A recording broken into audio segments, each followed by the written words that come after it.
Thank you very much, and welcome.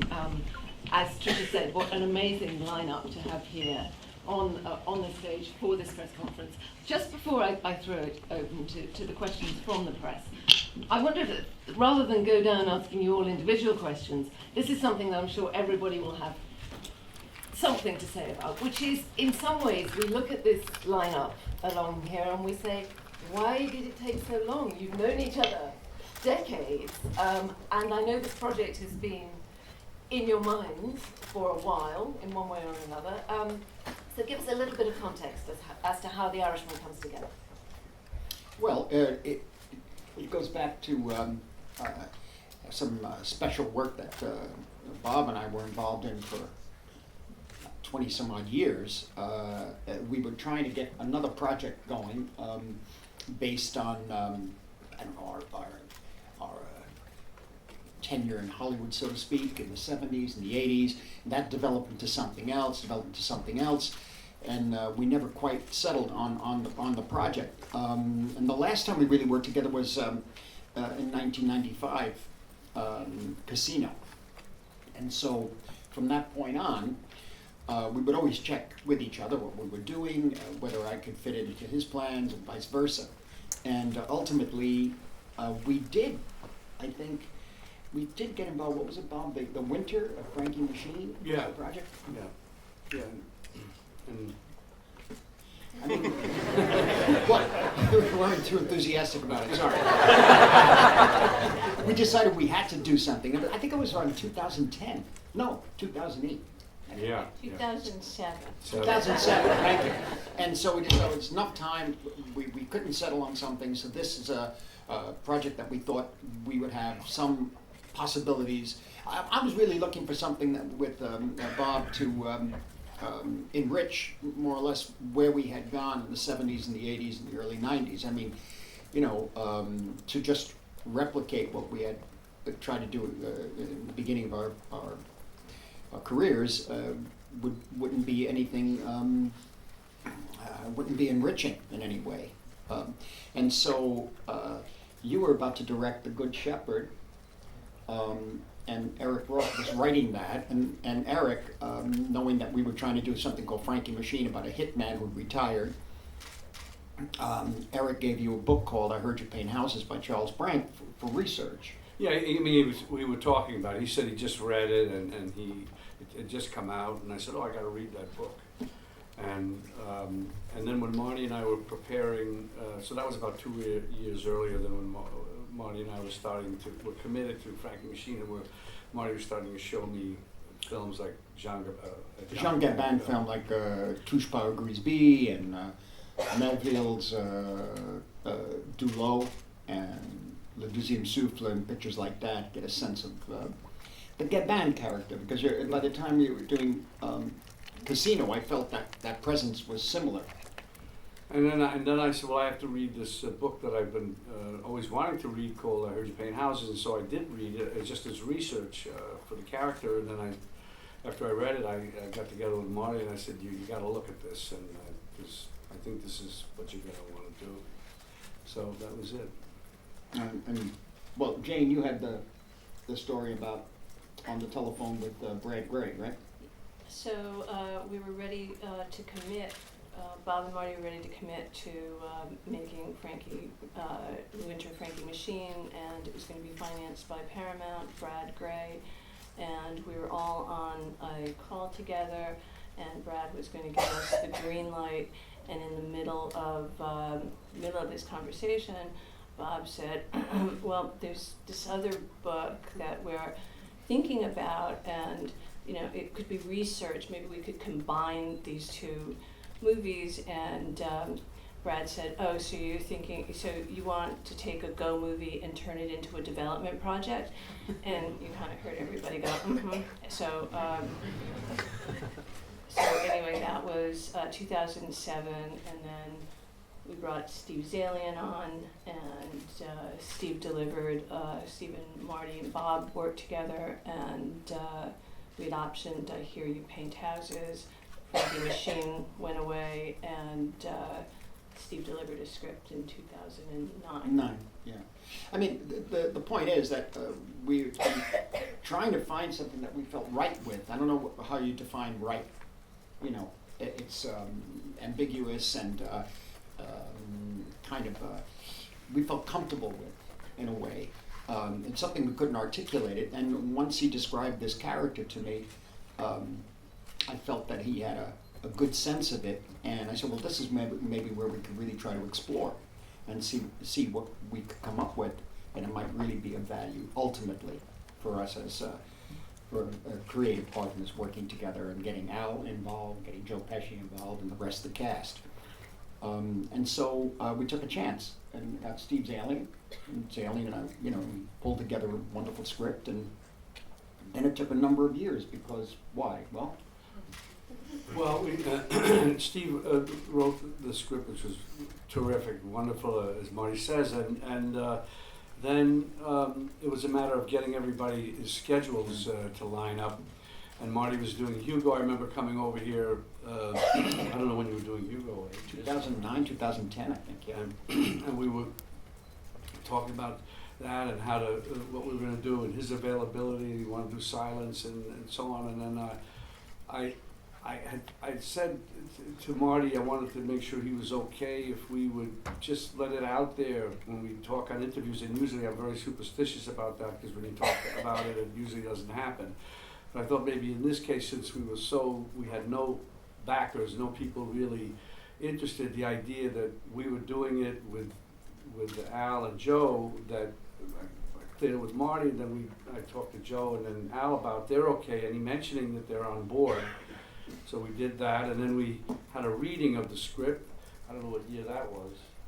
The reading of the script was right before January, right before you left to go do silence. We had this one opportunity to get everyone together, and we taped a reading. 2012. I personally believe that was all we would have of the Irishman because it was so very difficult to get financing. And then when everybody heard it, there was a new energy, but Marty and Emma went off to shoot silence, so we had another delay. A good one. So if I can bring Al Pacino in here.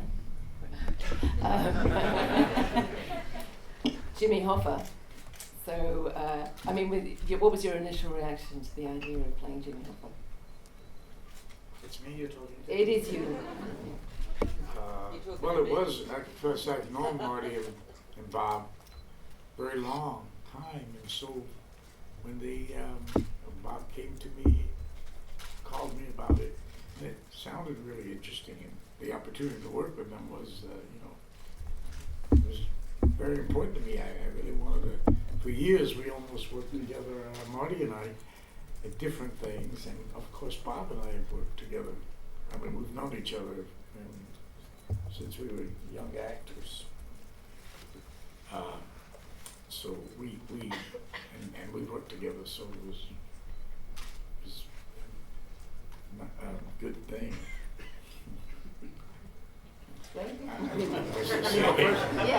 The first meeting we had about this with you, Al, was when we talked about it in a hotel in L.A. Oh, that's right, the hotel, yes. Yeah.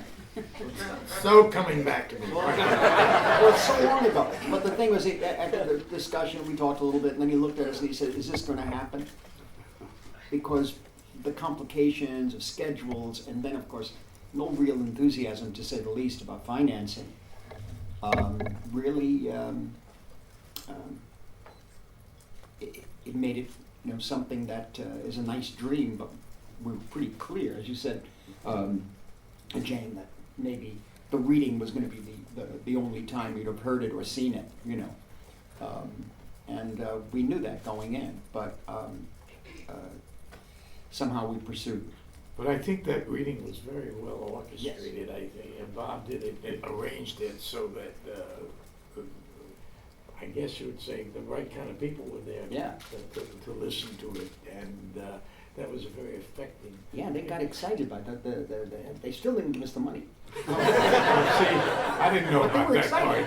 There's actually nobody in the room that could really give us the money, but it was really good. No, but for good word of mouth, yeah. Even Steve Zalian came in, and I remember it was you, Al, Bob, Bobby Cannavale, Paulie Herman, Joe was there too. Joe Pesci, Stephanie Kotzerba plays Bob's wife in the film. Yeah, it was kind of enjoyable reading. You could feel it though in the room. Yeah. You know, you could feel that there was something, there was a live wire there. It had life to it. So I always thought that it would happen, but then there was a period I thought, no, I don't think so. Well, I get a call from time to time from Al, is it gonna happen, is it gonna happen? I said, don't worry, just hold on. We're working on it. Well, thank goodness they did, because the result is fantastic. Time for some questions from you. Oh, so many hands. Okay, lovely. Let's, where are those microphones?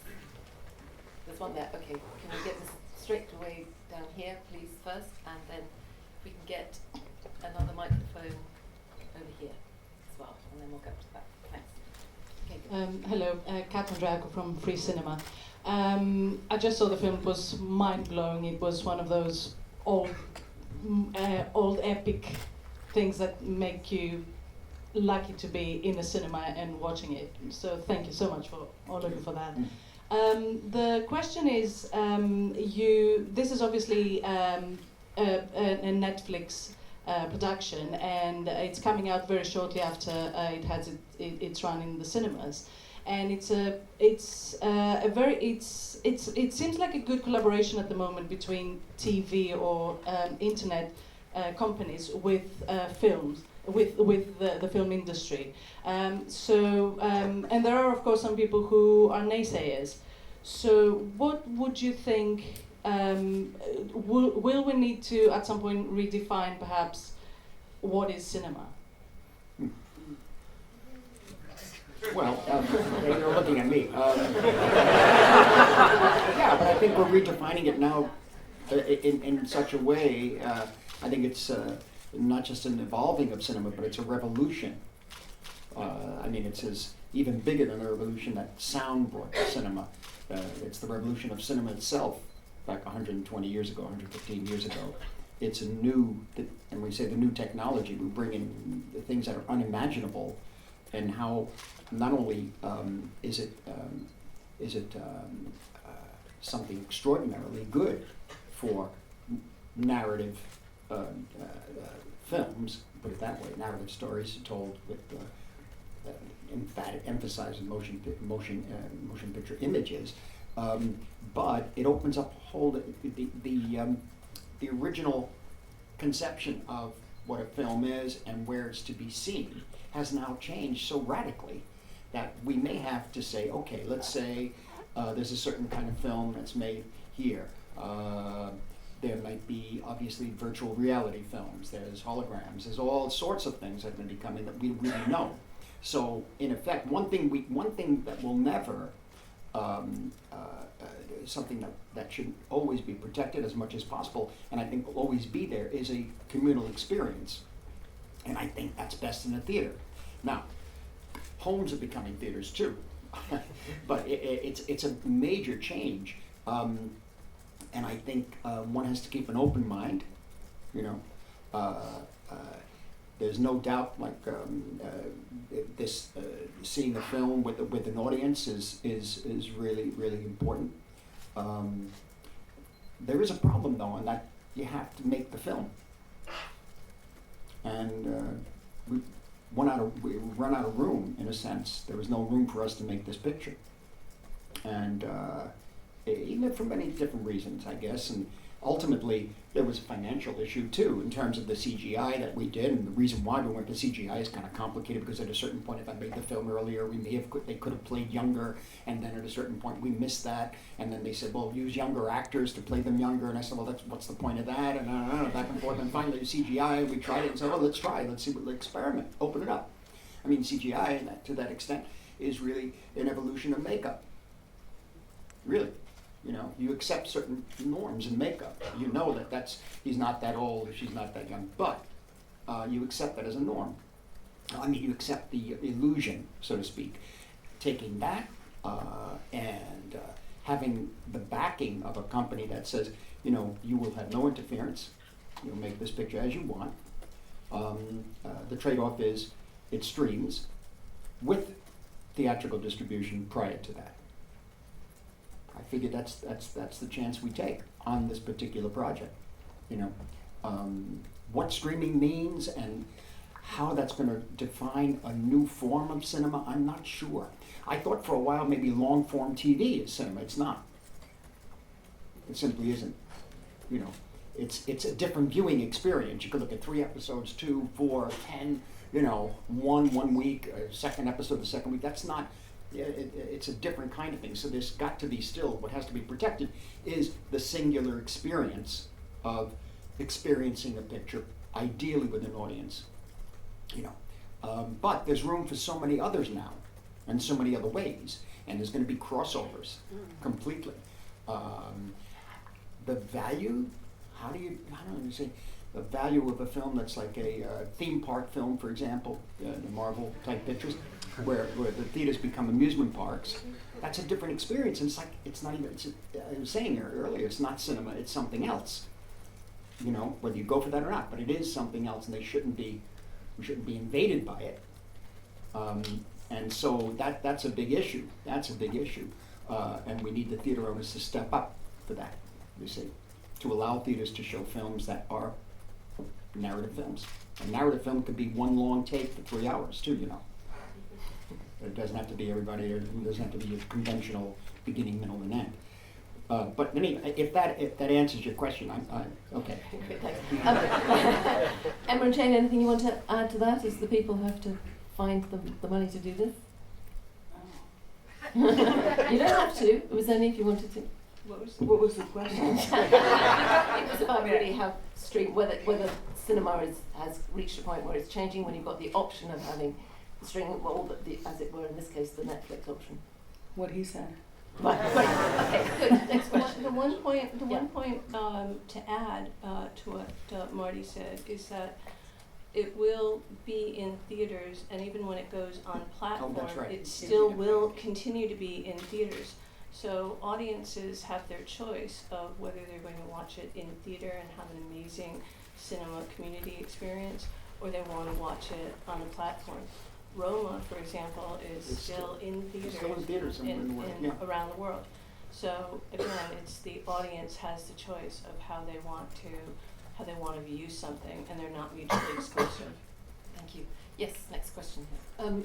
In a sense, Mr. Scorsese leading on, Helen Barlow from Australia and covering for Portugal as well. Hi. Sergio Leone's Once Upon a Time in America that starred Mr. De Niro was a film perhaps more similar to this one. Do you think that there are any references to that film here, in that it's a long film and not as perhaps action-packed as your earlier gangster films? Because I think your earlier gangster films were very different to this. Would you say in this underworld milieu, yeah. I mean, well, I guess the similarity is it's very long and Bob is in it.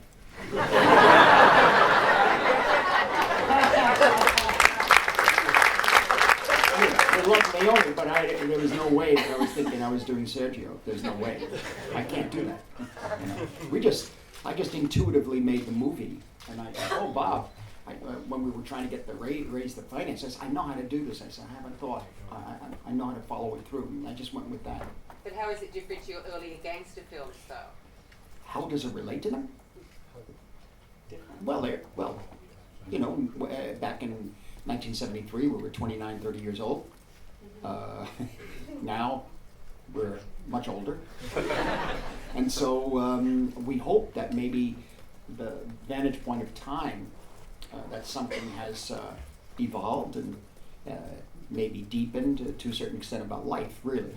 And if that could be conveyed in the story and the performances and the way the film is put together, and that would be some sort of advancement, rather than just replicating what we had done in the past. Thank you. Hi guys, Thomas Cross here from FM104 in Ireland, and I just want to say, what did it feel like looking at yourselves younger for the first time when you were looking back at the movie? Was it a bit crazy? That's on you guys, not on me.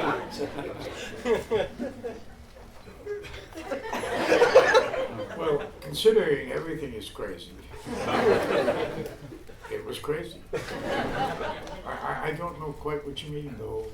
I'm sorry. What are you saying? Like just with the new technology and all that, like this opens up everything that anyone can play, anyone or anything now. Does it open up a brand new world for everyone? Well, I don't feel that way personally. I mean, but maybe it does for this is a technique that's early on. It's being formed. It's like what they have said. It's a form of makeup, and it could change things.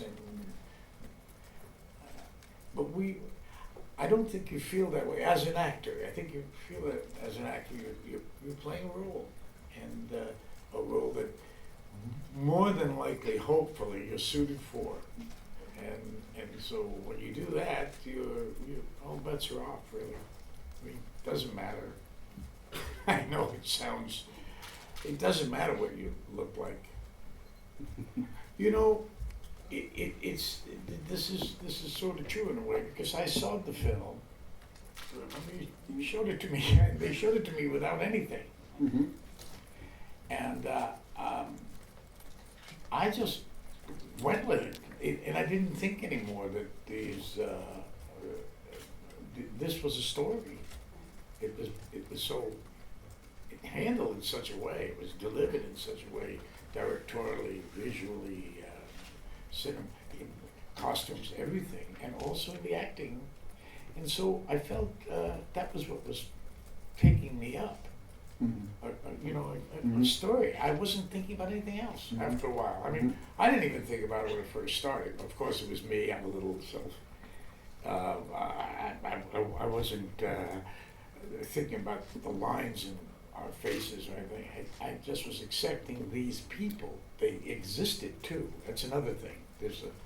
This was an interesting thing to try with, because it's a story about real things that happened, people who really lived, and I don't know. Maybe that had something to do with in my reaction to it. So this whole thing to me is innovative, of course, but at the same time, you tell a story, and in the end,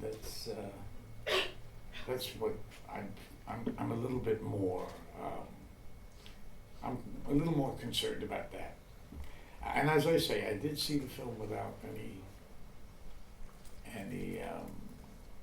work, any what do you call this stuff? Effects. Okay. And it was fine. As a matter of fact, I'm not the only one who felt that way. There were other people who had seen it before it happened. I mean, unless you're looking for it, right? So, oh, there it is, and then. I think it's really good that we have that in the film, that we have this potential, and it's exercised in the film. It's stating what it's stating. In the old days, they put, some actor that we all knew and loved, and they put gray hair on him, and you'd say, "Oh, he got older." But you'd accept it, you'd accept it because it was makeup, and you went with it because it was in the story. I don't know what, I'm going too far here. I feel as though I've dug a hole for myself on something. I don't even know what. Rob, I'm sorry. Do you want to say a little about when you saw yourself? Yeah. I always joke that my career will be extended another 30 years. No, it's a whole interesting thing, because where it will evolve, as far as I was just thinking about copyrights and later and and likeness and this and who gets it after we're all long gone, families and stuff like that. I mean, they even have that now in some ways with using famous actors from years ago in commercials who have created a certain whatever that they represent, what that product is, whatever. So all that stuff. I don't know. I'm just happy we're at the beginning stages of it really being explored and goes, God knows where it'll go. Yeah. And what excited me about it was that Pablo Hellman was doing this thing and wanted to make it state of the art, the best it could be to date. And that was an ambition for this movie, which was ambitious always, all the time. It fit the whole thing. Yeah. Yeah. See, it's also how we move, remember? Oh, Yeah, well, It's a that big too. thing. Yeah. You know, how you move. These are the little things in there. You know, you're going along looking pretty, and then you go to get up, and so someone can come by us and just say, "Hey, man, what are you doing? You're 39." Yes, good. Hi, I'm Marcel from Geekpool, Germany, and my question goes to all three of you. What was the biggest challenge for each one of you on this movie? For you directing, for you playing your characters? What was the biggest Challenge. challenge? Yeah. We're making the movie. It was a big challenge, yeah, because, I mean, in terms of Bob and Al, you know, you guys, they're performing. Me, I can't speak for them, but for me, it's cutting through all the issues of how you perceive a story, the sweep of a story, what's essential to get and what isn't essential, and making those editing choices right there on set. First of all, even before shooting begins, and make those editing choices, and in shooting even tougher on those editing choices because it's a very complex picture, complex in terms of technology too.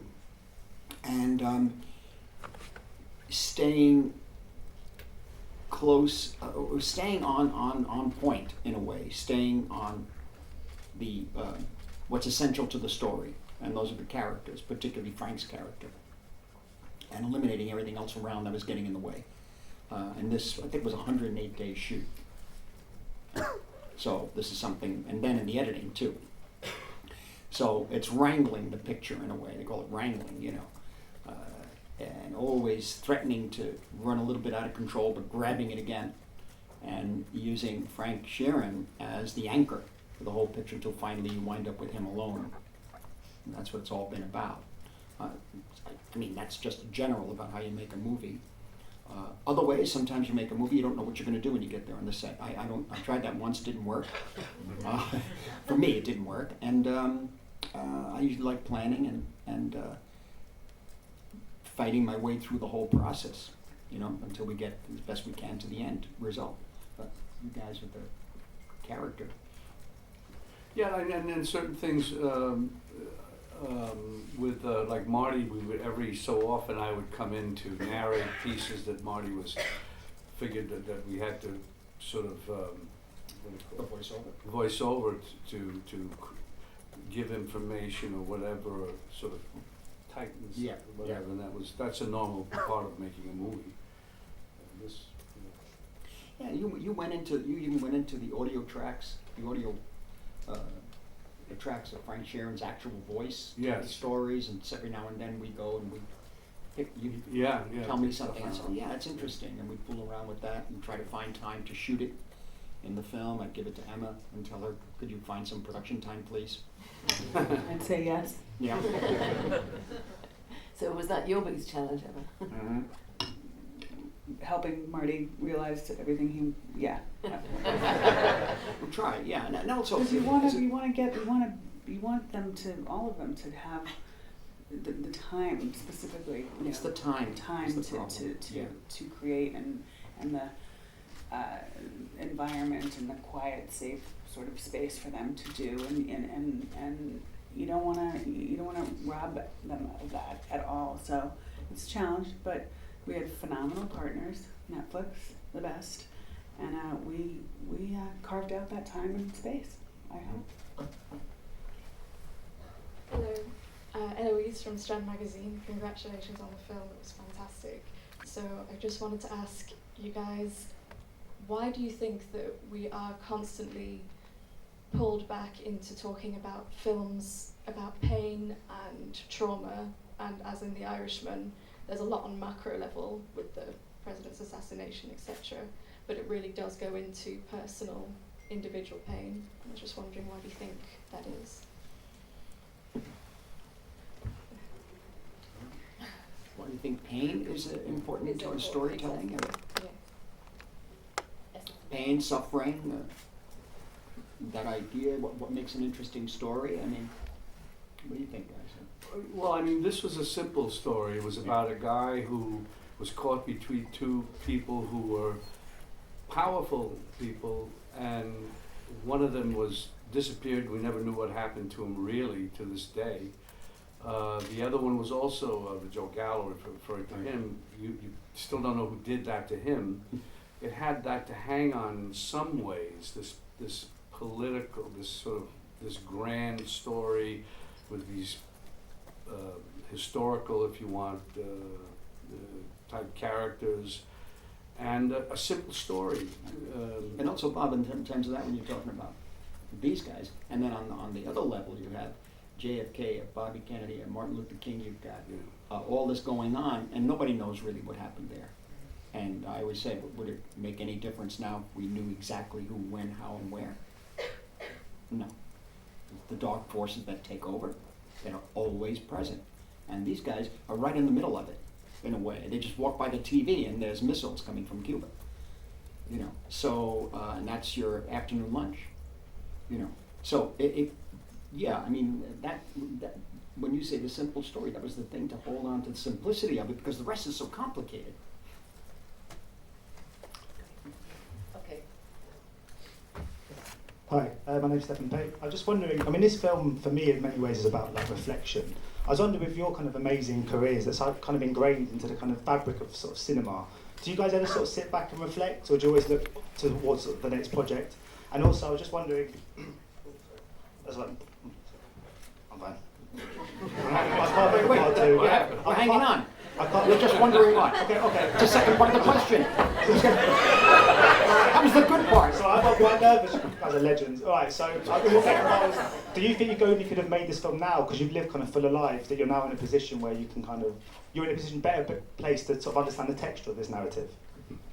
You mean that we could have made this film earlier, would have been different? Well, yeah, I think absolutely. I mean, it's like I think it isn't. I don't think we all got together and said, let's make a movie and reflect. You know, we're all sitting in the trailer. This is like suddenly, as I say, it's intuitive. You know, and I think, well, Bob, Al, you know. Yeah. It was a movie that evolved. It would have. I mean, could it have been done earlier? Yes, but the story came out at a certain point. The book came out. That took so many years to evolve. We actually had problems getting the rights to the story. There was a lot of confusion there too. That took a bit of time, and everything. And when you always see these movies, that especially in the old days, they'd have 15 years in the making, finally on the screen. This is what it's all about. That's what it is. Scheduling and legal and everything, legal, schedule, actors availability, director, everybody, the whole thing. But we're just happy that we were able to make it, and I had a great time. I would have shot for another 5-6 months with Martin. Yeah. Well, sadly, time is actually the question here. I'm really sorry to those of you who've not managed to ask a question, but I want to thank you for the questions there were, and particularly to thank our panel for their magnificent and moving film. So, Thank you. Thank you.